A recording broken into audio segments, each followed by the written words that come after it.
Hello, my friends. I've had this idea of doing eyeshadow that resembles a pearl. And if you've ever looked at a pearl, it really is kind of gray with this reflection on it. So I have an idea. I want to see if we can do this. I'm going to start with a liquid shadow. This one's from Ulta Beauty. I actually love their liquid shadows. This is the shade Vintage Beauty, I want to say. Yep. So let's just put that on, and then I'm going to grab an E29. And this is going to dry darker. Also think of that when you're buying liquid shadows. Before you pick one, make sure that you let it dry down, kind of just like long wear foundation or concealer. And I'm just going to buff that. Look at that pretty kind of pinky transition it just automatically does when you thin it out. See how much lighter it is? I'm going to add just a little bit more, kind of through the socket. Then once it dries, it's darker. All right, so we pretty much have our base. I'm thinking if I want to add something to the brow bone. I think I do. I was filming this, but I grabbed a little bit of this pink, and by the time that I'd already done my brow bone with it, there was a FedEx delivery. And I have a little dog who insists that those deliveries are for him, but they're not. We won't ever get him convinced that they're not. And then I take this shade, and I'm gonna add it underneath as the transition. So moral of the story is he absolutely went wild, and I had already placed it, but that's what I did. Okay, we're almost to the pearly part. You know, I was looking at my eyelid, which I do often these days, and I was thinking, I think it needs just a little bit more depth right here. So I'll just stick with the palette, and I'm going to grab, where'd it go? I know, this is so weird. That, and then this is a really good kind of lesson about mixing. This is a gray, but look, you only need a pew, and then into the white, and we'll see where that takes us. We need to darken it just a hair, but it's always better to go light because darkening something is a little bit easier. I grab more of the gray. I've been on the hunt for a shadow, whether it was stick, liquid, powder. I was on the hunt for something that really looked like a pearl, and this, to me, actually looks like a pearl. The only thing it was missing was that base, which is what we've done. Look at that. It's so beautiful. Even when the light isn't hitting it, it looks like a pearl. It's good. I'm really excited. Let's just draw this on.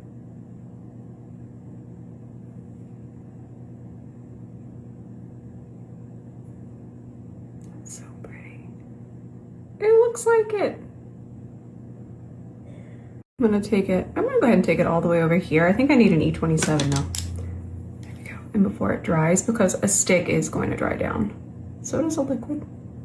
So that's why I was hurrying a little bit. We want to soften it there. And then I definitely want it to be brighter on the inner part. Got it really nice and softened into the socket. This is so pretty to me. You know I like something when I start whispering. And then I'm just going to really build it up, but right in the center. I think I really like these new Urban Decay liners. I think the shape is really interesting. I am going to smudge this out, but I feel like the shape is, see how it's this little sliver, angled sliver. Angles are so good. I'm looking for my brush. When it comes to, I mean, hello, but when it comes to working around small areas, they just make it so much easier. So now I'm taking that dark gray shadow from the palette we're using, and I'm just smudging. And I'm just gonna keep adding the gray. But I use the purple because there is some purple in the eye look. And I'm just doing the smokiness on the outer part. I'm gonna leave this pretty bright. No liner over there. My Cellar Water, C30. C30 gonna be back soon too, y'all. Y'all know I can't leave well enough alone. I'm taking that dark gray shadow and just shading the wing a little bit more. And you know what, while I have you here, I'm gonna take that E29, and remember this purple shade, I'll show you because we might not remember it. I'm gonna take just a little bit more of that and even take it over the wing. Which, with all of these colors, that purple is going to lend itself more towards the gray. Lava Beauty. Aren't these really pretty? These are faux mink. This is the style. I just had the style. Darling. And I do need to trim them. But really quickly, let me just show you. Ooh, these are secured. Come here. Ooh, but they're very sturdy. So what I'm gonna do is I'm gonna place this before I cut it. And you can see, for me, I can already see that that much sticking up is how much that I want to trim. And I always like to trim from the front.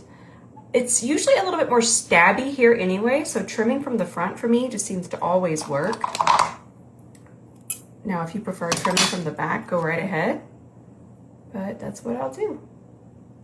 Now, normally at this stage, I don't even have to measure it on my eye.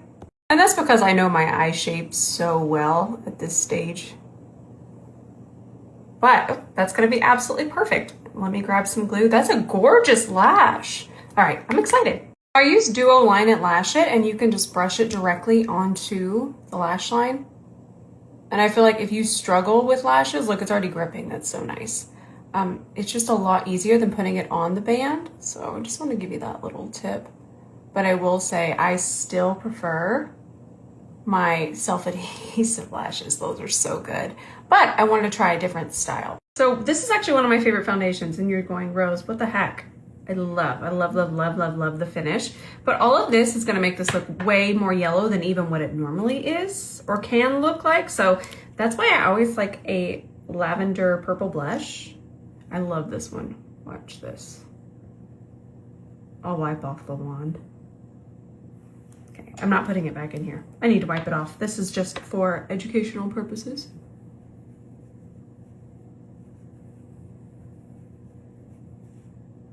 We have fun. And then I'll just finish mixing. I probably need to grab a little bit more. No, I'm good. All is well. Just needed some lavender or purple. We'll just say purple. We'll just speak in a broader term to cancel the yellow. Okay, C42. Best foundation brush that I've ever used. Melty, melty. So I haven't tried this yet, and I'm about to flip the camera around, but I thought we'd want to watch this blend up close, and I thought you'd want to see this. This is the Sashu, it's the brand Sashu, and this is their blush in the shade I'm Cute. I heard the pop. Sorry if this is annoying, but gotta get it on camera. Oh my, is it? Oh, there it is. I'm excited. Now, I'm not one for sponge tip applicators, only because they can sometimes disrupt things, but I don't have concealer on, and I wanted to blend this after or before I get concealer on is what I'm trying to say. I love the color, and I thought this would be a pretty color with the eye. Fun. Where's my C41? So if I had already had concealer on, I wouldn't have wanted to risk it. Oh, that's really pretty. I like it. And this is supposed to be a very long wear blush, so I'll keep y'all updated. I'm gonna wear this for a while. But to be fair, I don't ever have issues with my blush fading. Maybe it's because I put so daggum much on. It's me, I'm the problem. But also I'm putting on extra because you know what? I think that's might be one of the reasons I don't have issues is because I am so comfortable with layering, and I understand that putting a lot on now isn't going to be scary because of that concealer is going to go on top, kind of become friends, lock everything in and the powder. So maybe that's why I don't have issues with my blush fading. A little bit of fun. I'm going to take this in a second and we'll use that as a transition. But right now, let's get a concealer on. I'm just going to apply it right to there. Me looking around for my C32, which I know it was just here. I swear, do y'all's grow legs and runway too? There it is. Melty, melty.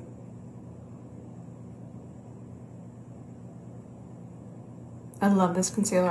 I feel like the double wear, and I just tried the 𝗕𝗘𝗧𝗬, and I didn't like that one at all. In fact, it was a little